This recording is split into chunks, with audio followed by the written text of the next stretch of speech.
See? They've sent the fire department. This is so Yeah, I'll hot. close the window.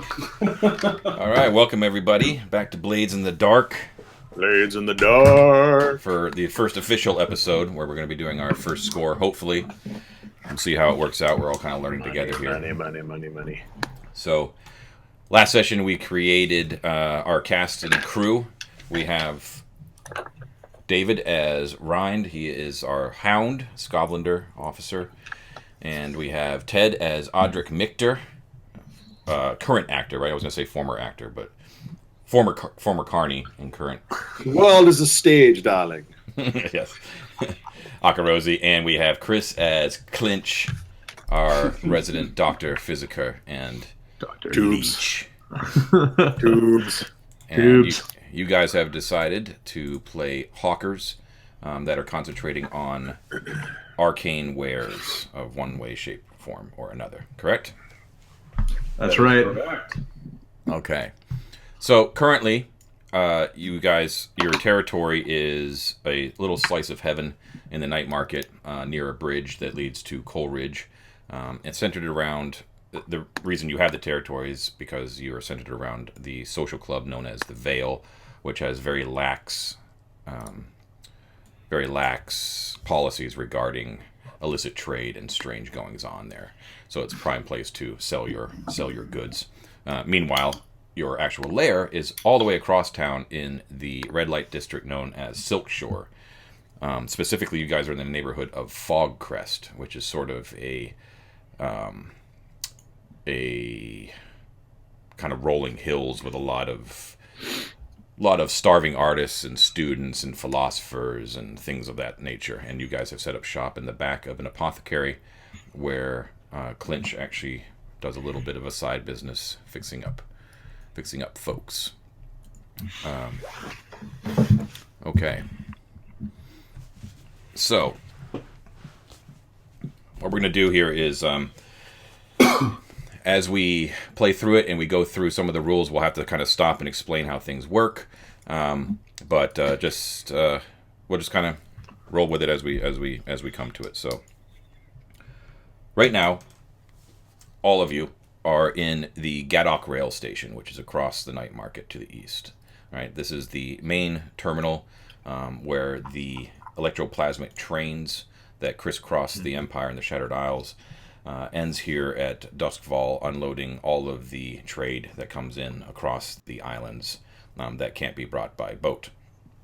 And you are all seated at a small little cafe that is attached to the train station, which is just a whirlwind of noise and activity. There is a train that is just pulled in. It is a massive, fascistic-looking behemoth of a train that is pulled in, just all kind of plates and armor and ugly as sin. There's no open compartments, and there is just blue electroplasmic light that is just coursing around the thing as it discharges all of this energy and steam and electricity as it pulls into the station. And you see the legendary rail jacks, these masked men who actually ride outside the rails and fend off the ghosts and the deathlands as the trains course through the uncharted territories to civilization. People kind of give them a wide berth, as these are the bravest of the brave men and women who serve in that function. But there is a flurry of activity, the normal people getting on, helping to unload the train, and lots of activity going on. And you are seated at a cafe, kind of looking out upon this, kind of talking over the noise with a gentleman who you have never met before, has called you for a meeting. And if you look on roll 20, he's right there. Where am I looking? In the chat? Oh, there he is. On roll 20. Oh, handsome Yeah, I'm in. felicity. Yes. I'm in roll So- 20. There is Just a... a pool. I don't see anything, John. you have to scroll around. It's a big picture. Well. Ah, there he is. I see what you've done. Okay. Oh. This looks like Grand Moff Tarkin or something. Yes. So he is a tall, thin, well-dressed gentleman. He has a top hat, which he has placed on the chair next to him, along with a cane. Elderly, with his nose stuck up in the air, but he has greeted you politely, and you have sat down with him. And he has a very, can't really see it, but it's a very, very tiny cup of coffee that he has holding on a saucer kind of right here as he sips it with a finger out. And in his other hand, he has a long cigarette, which he kind of holds close to his face at all times, even when he's sipping the tea, even when he's sipping the coffee. And it's, a little serpentine tail of smoke is constantly kind of obscuring his face as he addresses you. And over the noise of the trains and the activity, he speaks to you in this sort of soft, sibilant whisper that somehow carries without any sort of effort. And he says, "Gentlemen, it is indeed a pleasure to finally meet you. My client..." The pleasure is ours. Says, "My client would like to express his sincere gratitude. My client would like to express his sincere gratitude for meeting us here on such short notice. You may call me Mr. Poole. I am the chief counsel for my client, whose identity I'm afraid I cannot divulge at this time. As Mr. Michter can, I'm sure, tell you, gentlemen from Scotland, we all here in Dustfall serve masters in some way, shape, or form, as it were. Isn't that right, Mr. Michter?" It is the law of the land, almost. I would hardly be surprised to hear otherwise. It's, of course... please continue. We understand the nature of what you are describing. Truer words have never been spoken, Mr. Michter. That is indeed true. So, my client has authorized me to paint a sort of scenario for you. He's taken note of the little slice that you've carved out for yourself in the night market in the spirit bottle trade, and he approves of your tactics and methods. Now, this is a dangerous situation that you find yourselves in. You're inevitably going to create many enemies, and you're going to need strong allies and friends in order to not only survive, but to flourish. So, with that in mind, I want to paint you a little picture. There is a gang, a well-established gang, by the name of the Lampblacks. They have embroiled themselves in a war recently in the neighborhood of Crow's Foot. Now, this gang is led ably by a charming gentleman by the name of Bazo Baz. Now, Mr. Baz, before he went to war with the Red Sashes, decided most unwisely to dip his greedy little finger into the arcane pie, as it were. He has found a supply of spirit anchors. Now, most unwisely, Mr. Baz has decided to undercut the going rate for these items on the black market, and the usual customers of the nobles and the moneyed interests in the Circle of Flame, the Church of Ecstasy, the Path of Echoes, what have you, have flocked to the Lampblacks like vultures upon carrion. Now, my client cannot let this stand. For varied and really inconsequential reasons, my client has a vested interest in making sure that the Lampblack's treasury does not increase. In fact, quite the opposite.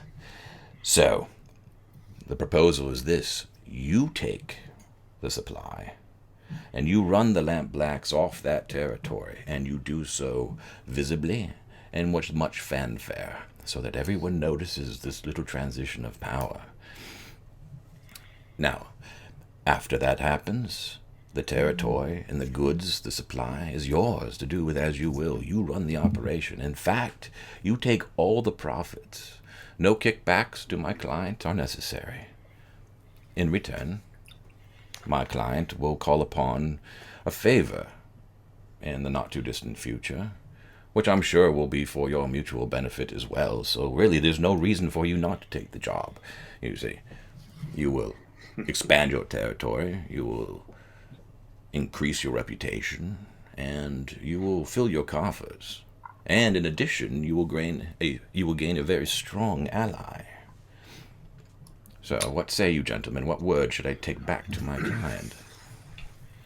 Well, Mr. Poole, this is a very interesting proposal, of course. However, I would be quite remiss if we didn't ask you, if you could tell us a little bit more about your client, this unknown party. Oh, Mr. Rightfield, you know how these things work. Secrets must remain secrets. It was worth a try. However, I would like to just boil it down a bit. And if I understand your very reasonable request, your client sees his or her business interests impacted by the Lampblack's price cutting. You want the Lampblacks out of this particular business.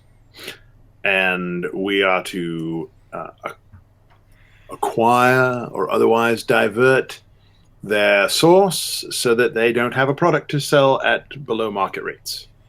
That is correct. That is a very good summation of what I have just described. And if I were a betting man, I would bet that you don't care how or who gets hurt, or not that anyone would. I'm sure it will all be entirely legal. But my dear Mr. Michter, to the contrary, the more people that are hurt, the better. Oh, I see. It's that type of an arrangement. My client has noticed exactly what type of operation you're quite good at. And we want to see that in action. We want many people to see that in action. What do you think, Rind? Are you in? Are you a game, a rum go, You fellow? have my rifle. Yes. And you have my axe. I think it sounds like a mighty fine deal, and I look forward to a new front yard, as it were. I'm glad to see such enthusiasm. My client was quite convinced that you would jump at the opportunity, and I'm glad to see that he or she was correct. Now, Mr. Poole, I'm afraid I don't know much about spirit anchors exactly. Could you fill me in a bit? Mr. Michter, how could you not know about spirit anchors when yourselves are involved in the spirit bottle trade? No, that's Rind and Tube's doing. I just look pretty. Ah, very well then. And he puts down he has a cigarette, and he actually takes it and he goes, tss, and he puts it out in his little coffee, and he sets it down. That's the best coffee in town. I can't do that. He looks up and Robert, if you wouldn't mind, the bill, please. We're almost finished here. Thank you, Robert. Thank you. Spirit anchors, my dear Mr. Michter, are electroplasmic devices, quite rare, quite illegal on the streets, quite useful in the right hands. They allow you to, much like a spirit bottle, entrap a ghost, spirit, and hold him against his will. Now, not quite as efficient and as a spirit bottle, which will actually capture the ghost and render him unable to even manifest. Therefore, you can put the bottle in your pocket. I'm sure you're aware of all the benefits of spirit bottles, but the ghost will remain visible, manifested, but locked to the anchor itself, but unable to move. Still quite dangerous, but it does provide it does immobilize them. Very valuable. I see. You would immediately, probably, almost indubitably, increase your whatever take you're taking in right now. Probably double it. Be a very good score for you. Mr. Poole, do you have any hard numbers, perhaps the number of anchors being held by the Lampblacks, or what sort of place they might be in? Well, I'm glad you asked, Mr. Reinfield. We don't actually know the exact numbers. There seems to be a steady supply. But my client has discovered where these Lampblacks are running their little operation, and I'm pleased to say that it's only but a few blocks away from here. Now, I'm sure you're aware of the many grand staircases that lead down into the underground shopping districts in the night market. Well, this is at the base of one of those, along Song Street, in fact, underground. In one of the stone shops that line the tunnel walls down there is a silk merchant. The proprietor's name is Mylissa. She claims to be selling Eruvian silks. It is, of course, a front where they are actually operating the business of selling spirit anchors. You will no doubt notice the many Lampblack thugs who are moving around the area, trying their best to look discreet and failing miserably. But they're there. Never the same group twice. He is that canny, but yes, they are there. And you'll need to run them out, in whatever means you think prudent. And you had mentioned their leader's name, Mr. Poole? Nirix. Nirix. Sorry, Nirix. Basil Baz. Basil Baz. Basil Yes. Baz, that's what it was, yeah. Basil Baz. Mr. Basil Baz. An organization like this doesn't often live long without, as you may be an example of, making enemies. I do wonder, are you aware of any other within the Lampblack's forces that hold a grudge or have any bad blood with Mr. Boss? Perhaps a weakness in their infrastructure? An excellent question, Mr. I can't remember your last name. Drakovich. I can't either. Mr. Drakovich. I'm sure there are some, but nothing that my client has divulged to me. All right. But they, as I said before, they are at war with the Red Sashes and Crow's Foot. Some to-do about the reigning gang there, the Crows having lost their leader. Now it appears to be a feeding frenzy of sorts. Who knows who will rise to the top. But you will, of course, let me be very clear here, you will be making many enemies of the Lampblacks, and so you will be throwing your hat in the ring of that war. So I hope you're prepared for that. But I think that the glint of coin should outweigh any concerns you might have. Am I wrong in such assumptions? Not We in the are slightest. surprisingly fond of money. Excellent. I know Aren't it's we all? crass, but I can't help it. Robert brings the bill over, and Mr. Poole pulls out a couple pieces of silver casually and throws them, and Robert just kind of clicks his heels almost and nods as if he knows Mr. Poole quite well and takes them up. Mr. Poole then next to his on his chair, he actually pulls his top hat and he puts it on his head. Very, immaculate. There's no dust on it at all, no soot. It's perfect on his head. And he makes a motion to get up. So I believe our business here is concluded. Is that correct? Well, I suppose the remaining question is whether you wish to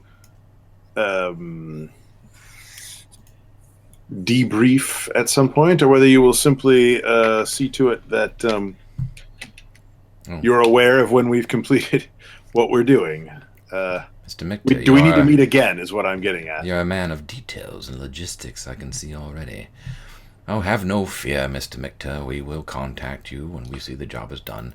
One last little detail that I may have forgotten. My client would like this transition of power, to be completed within the week. I assume that won't be an issue.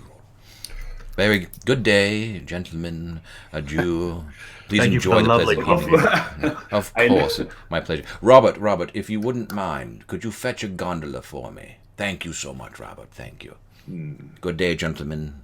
Good day, Mr. Poole. Are we going to close the deal without shaking hands first? Oh, no, we don't. I don't think we should touch Mr. Poole. He kind of looks over his far too shoulder clean. at you, Ryan, and he just kind of gives like a little I throw a hand glint out in his to him. eye, and he just kind of tips his hat a little bit, and he just kind of marches off, swinging his cane.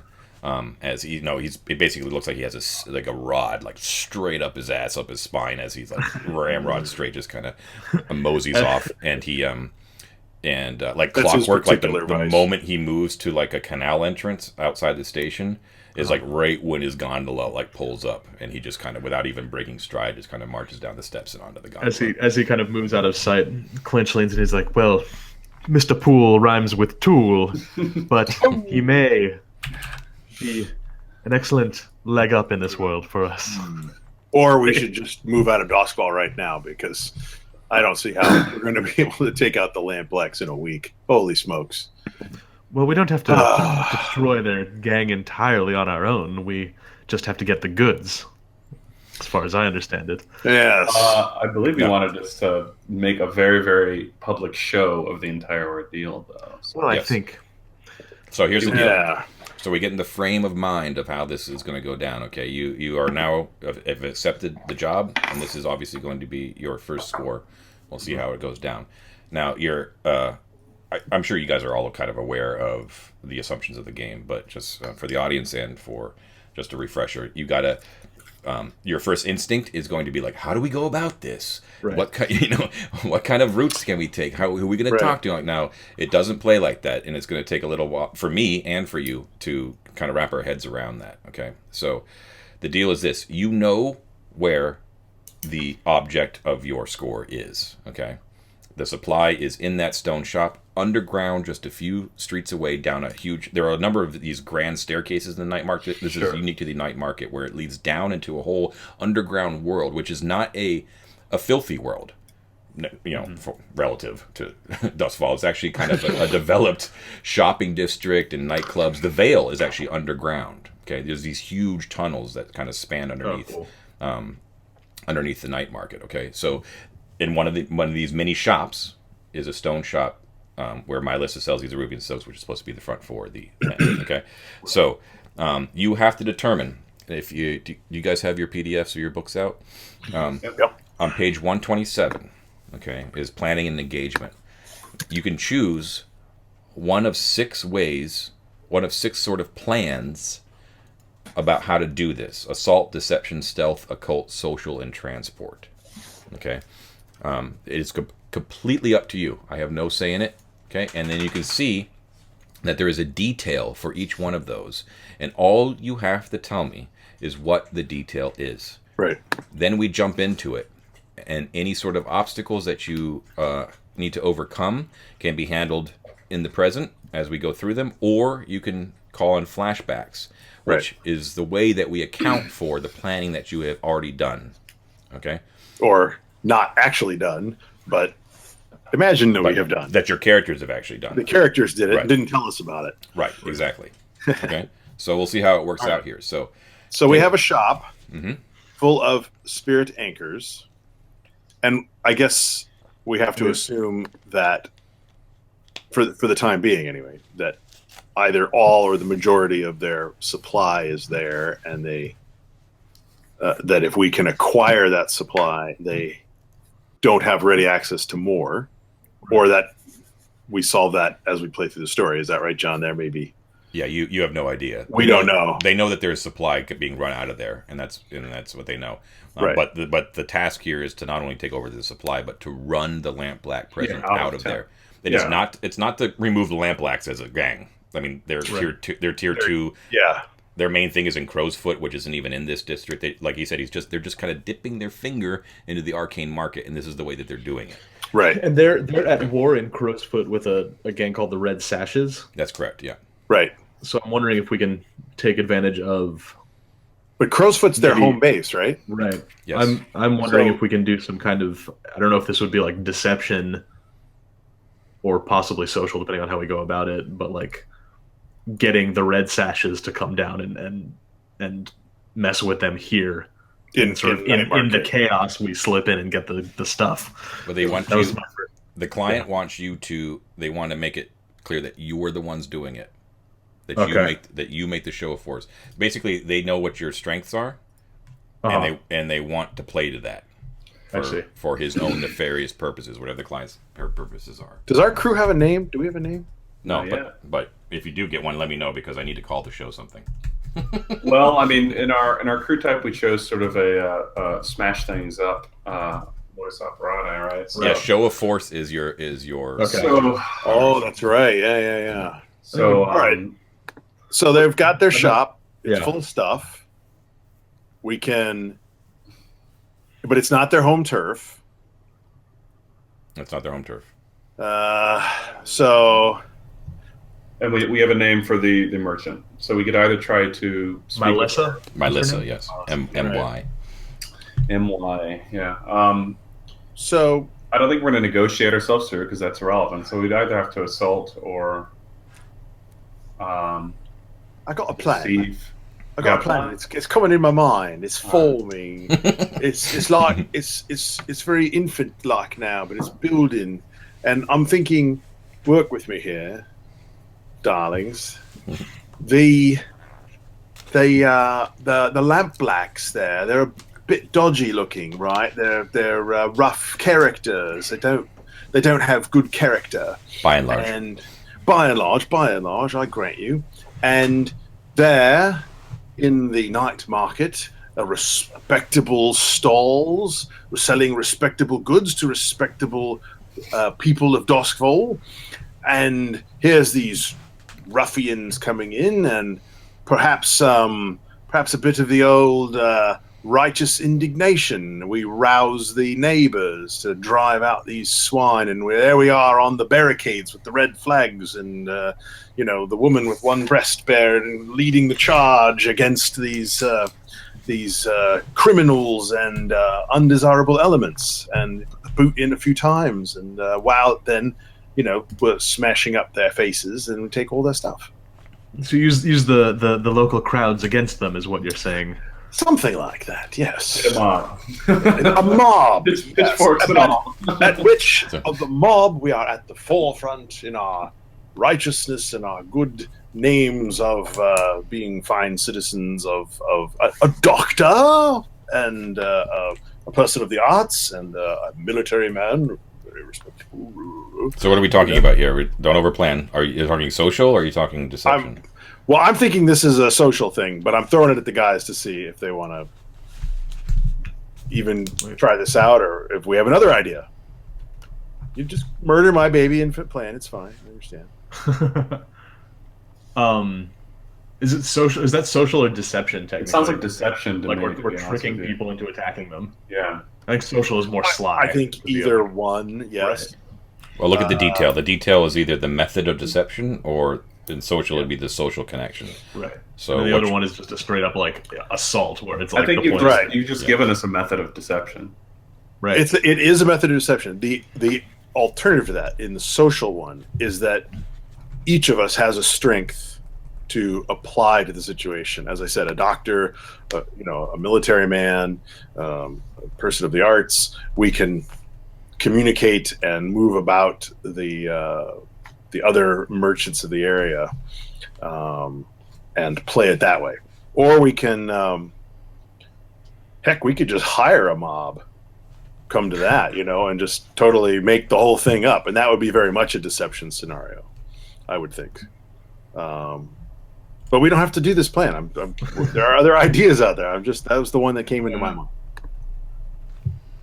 I'm trying to figure out exactly like the exact balance between like planning and yeah, either like I said, like you don't want to account like what's going to get it done the easiest and with the least amount of trouble.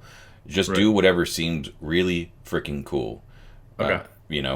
So whatever you're jiving on, just do it because there's going to be problems no matter what. I like the idea of rousing a rabble, doing some rabble rousing. Okay. And then we can slip in and maybe during that conflict, like attack the place directly. Okay, so sort of a combo, but you're going to kind of figure it out. Yeah. After the chaos ensues. A deception that leads to an assault. Let's do deception, and that gives us the openings of like what roused the rabble. Maybe it's like we actually frame one of these guys. Well, and I can fake a shot to incite violence starting. during. Oh, such- Right. Now That's a good one. that sounds like Right. a method right there. That's what that I'm would be looking my for. That's method. good. I'm going to make it look like the thugs are firing on Yeah. me. Right. Yes. And then I shout, Excellent. Try and "They've got a shoot gun!" someone, and Can then you be get like, some like fake blood "It was going? one of these foul bravos that did it." Yeah. So Make are it you? like- bring some blood packs with you, and we'll No, just sort of. So, Ren, David, are you actually Ren. intending to harm somebody? Yeah, Or is it- we're criminals. Actually shoot someone. Yeah, no, I'll shoot a bystander and make it look like one of the thugs did it. Are you gonna try to kill or No, I won't kill. Screaming's better, right? Yeah. Yeah, we want blood. All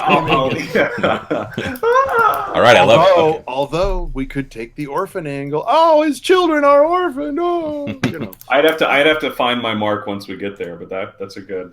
Yeah. So we're thinking deception. Yeah, I think you two are. I think whilst I am finding some sort of point. We don't need to overplan it. But point of attack. You two are schmoozing, or inciting, galvanizing. One might say the rest. Galvanizing. Okay, give me 1 second here. Yeah. Is everybody okay with this? Does it seem like a good way to go? I love it. Seems great. Okay. Okay. Let's give it a whirl. If we all go to jail, we'll make new characters. Just give me 1 sec. I have to look up a rule here. Like I said, I'm not too keen on it either. Now, you guys have Are good-looking, awesome dudes. yes, Thanks, John. That's nice of you to say so. it's true. All right, you get. Okay, doesn't apply here. All right, doesn't matter. It's all good. Oh, Go back up to the. I rewinding to the moment before, after he's left. I look at the cup of coffee and say, "Waste.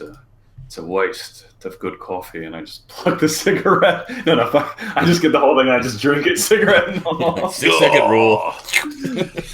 Oh. Just like a dirty Scotlander. Oh, you fellows and your army traditions. You know they'll make more coffee for you, Rind. It's a shop. They sell it. You don't have to drink Okay, tobacco. so now what we're gonna do here, I actually get the distinct privilege of being the first person to roll in the campaign. We're going to roll the engagement roll. Okay, so this is what's going to actually set the scene for the actual score. Okay, it's going to determine like what kind of position you're in, whether or not you're in a controlled or risky or a desperate position when things actually start out. Okay, so what it is a fortune roll, and you get to start out with 1 die for sheer luck. Okay, and then we have to modify it, modify the dice pool for any major advantage or disadvantage that apply. So we have to ask ourselves here: is the operation particularly bold or daring? I would say inciting a riot. I think so. A little bit Column A, little column B. Okay, all right. So let's keep tally here. So we're up to 2 dice now, right? Okay. Okay. Now, does the plan's detail expose a vulnerability of the? Oh wait, is the operation overly complex or contingent on many factors? I would think say- it kind of is. I would Yeah. say, yeah. Contingent certainly because on whether we it's- can actually get a It's contingent riot on the going. unpredictability of a large group of people. Yeah, exactly. That's what I'm thinking. Yeah, It's like the yeah. end result is an assault on the house while other stuff is going down, but that other stuff is pretty complex, right? So Well, that's I mean, it's pretty complex. I mean, Moderate. you're counting on like a large group of people's emotions and reactions, right? So Yeah. that's a Put minus those 1d. acting So we're, skills to good use, my friend. I don't know if mobs are renowned for their complexity. remember, but it's I get what you're saying. -1 +1 doesn't matter. It's all Yeah. good, you know. So Yeah. we're back down to 1 die. Okay. Does the Okay. plan's detail expose a vulnerability of the target or hit them where they're weakest? I don't think so. No. Well, Is the target strongest against this approach, or do they have particular defenses or special preparations? who prepares for a mob? Yeah. Yeah, I mean, they You have guys- roving thugs, you said, but that's all of their neighbors going at them is not. Yeah, and this is something that you might not even be aware of as players or characters, but I can tell you that it's not, so you're not going to take a penalty for that. Still at 1 die. Can any of your friends or contacts provide aid or insight for this operation? I was going Yes. to ask about this. I suspect strongly that my friend Nirix might be able to give us either direct intel or someone that we can go to for intel, because she was formerly worked with the Lampblacks. So I know that Baz still keeps tabs on her. So there's some connection there. We might be able to get something from that. Okay. So, yeah, you can go talk to Nirix, and she can kind of tell you about her, how they operate, how they actually set their watches, how much protection they actually have, things like of that nature. So, hopefully, yeah. Yeah. Well, that's what happened. That gets done. Basically. Okay. So remember that took place. You can flash back to it should you need to rise, but it immediately gives you +1 die right now. Okay. So right. it would be redundant for me to go to Valaris the spy. Then I imagine. Yeah, it's just 1 die. But if you want to say you can always, if you think that she would be a help, you're a spy. Keep it in mind for flashbacks. Sure. It's basically just saying, could a friend help, right. And then we just say +1 die, and then you go back with flashbacks to say how they helped. Okay. Cool. All right, so right now we're at 2. Are any enemies or rivals interfering in the operation? No. Not current rivals. Not you're aware of? None that we're aware of, yeah. Okay. Are there any other elements that you may want to consider? Maybe your lower tier target will give you +1d. They are not lower tier. Maybe a higher tier target will give you -1d. They are higher target, but I'm not going to penalize you for that because you're going against sort of like a side effort of the Lampblacks. Right. You know what I mean? But make no mistake, the Lampblacks are much more powerful than you. They're a relatively large gang with territory and turf, But this little enclave that they have in the night market, not too horrible. Right. But this is our territory. It is outside your actual turf. They are not encroaching on your turf. They're a couple streets away. Oh, I see. But they are in the night market, and they're usually only found in the Crow's Foot. Which should be our territory. Yes, it should be yours. And is gonna be our territory. That's right. With only maybe a string attached. Who knows? Okay. Everything's made out of strings around here. So we are at 2 dice. And I'm going to, first of all, switch us over to this screen. And then I'm going to... What screen are we talking about here? It's okay, don't worry. Don't you worry. I'm not worried, sir. I'm an actor. I extemporaneously adapt. John, quick question. Yeah. We choose our items before we run the mission, right? Yes, but just let's find out what the position is here first. Actually, we probably should have done that first, but just give me 1 second. I actually have to figure out. Our loadout, you mean? Yes. Just want to make sure I didn't forget to fill out my gear last session. Oh, gotcha. Should I be in the Roll20 chat here? Yes, you should. Test. I see it. Okay. I'm just going to make a couple rolls here initially. Sorry about the delay here, guys. And everyone out there, first time we've made rolls here, so I'm going to make some practice skirmish rolls just for the heck of it. Just see how they look. It's actually just 2. Ooh. Look at those sparks.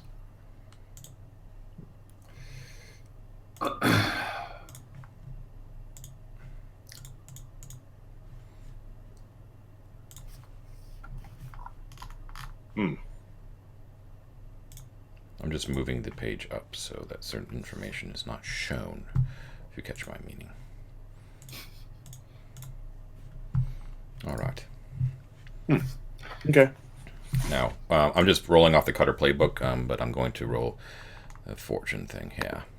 So, here we go for the fortune roll.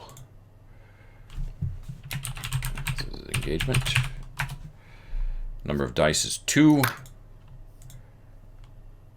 And we have a 4. So, dice mechanic basically is you do not add up the dice, you take the highest single result.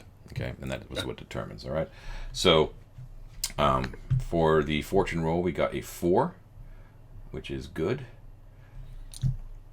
It's a qualified success, right? Isn't that what a 4 is?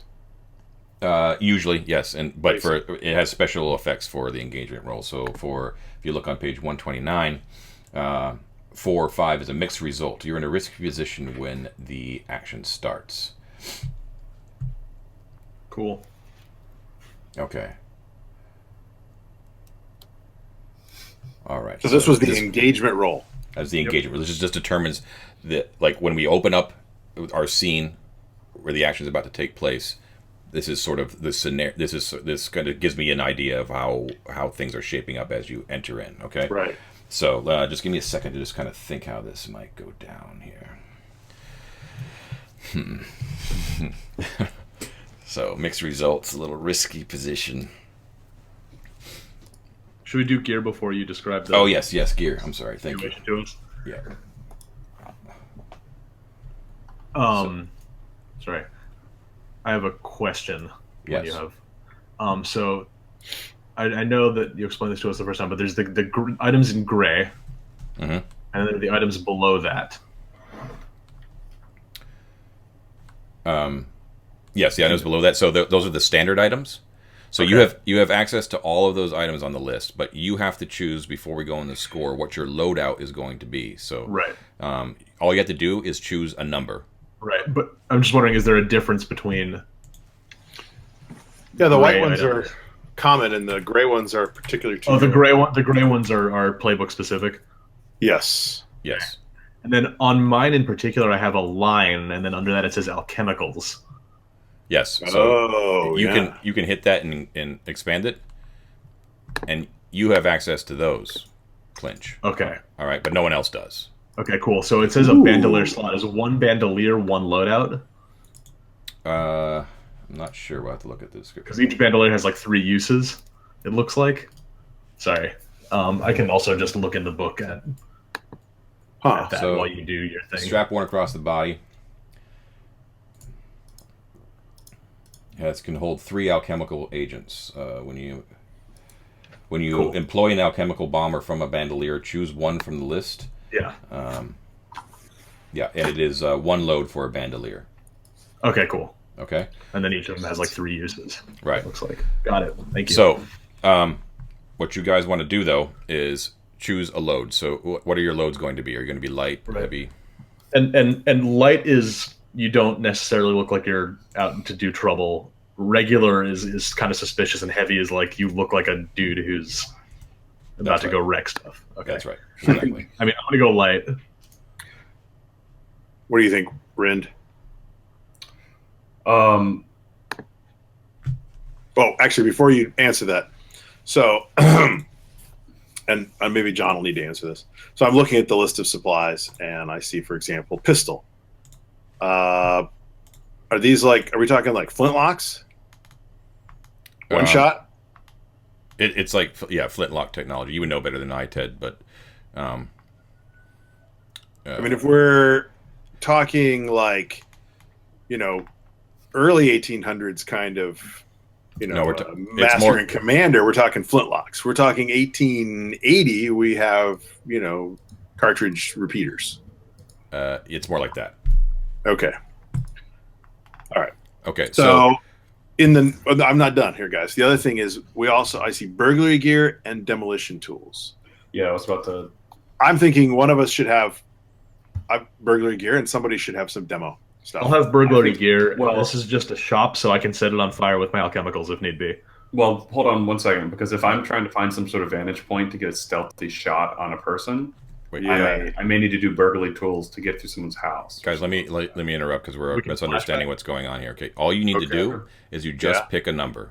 Okay, and that number determines the number of boxes that you can access. Okay, so when you happen to need something, you can certainly have it, but then it counts against the number. Okay. Oh, that's very cool. Do your whole gear beforehand. That's right. It's part of the don't plan too much. So you have access to all of it, but if you pick light, you can only have 3 boxes worth of something. So your entire load could just be heavy armor and still be light. All right. Got it. Or I see. Demolition tools. Hey, that's pretty cool. We'll take 2. Okay. Yep. But once you mark it, then you have it. Okay. So right now, so once again, it kind of ties back into the whole flashback thing. All right, so Right. you don't even have to think about what you have. All you have to do is to think about, what your load is, like how conspicuous you are. And as Chris said before, if you have a heavy load, you look like you are an operative on a mission. Right. Like everyone's gonna look at you like, oh, these guys are up to no fucking good. Right. Now, Now, I think that Adric and Tubes should be light, but I think Rind could get away with normal, based on how we're imagining this going down. He's right, not we could imagine you like because at the beginning, because he's rolled for us at the beginning of the mission, right? So we could begin the mission with you like in a sort of sniper position, like that's what we're talking about, right? And then That's somehow what we're it's imagining, risky, and that's up to John. Right. But then we get to then retroactively be like, okay, so you could be in a sniper position with a regular load, and then from there, like, Gotcha. how are we gonna? Is the Justify number of what's boxes for the load the same for all of us? It's not affected by your. It's 3, 5, and 6. Well, I want to be as discreet as possible because I'm trying to make it look like someone else shot these people. So That's I'm true. going to go with a light. Okay, load. light. Great. That's All my right. choice. everyone's great. light. I'm Looks going that way. light. Okay, everyone's light. All right. Yeah. Sweet. All right. Cool. All right. So let me just think for a second here. I have to wrap my head around this way of jamming as well. It's like difficult. Yeah. It'll get easier as I do more and more of it. But all right.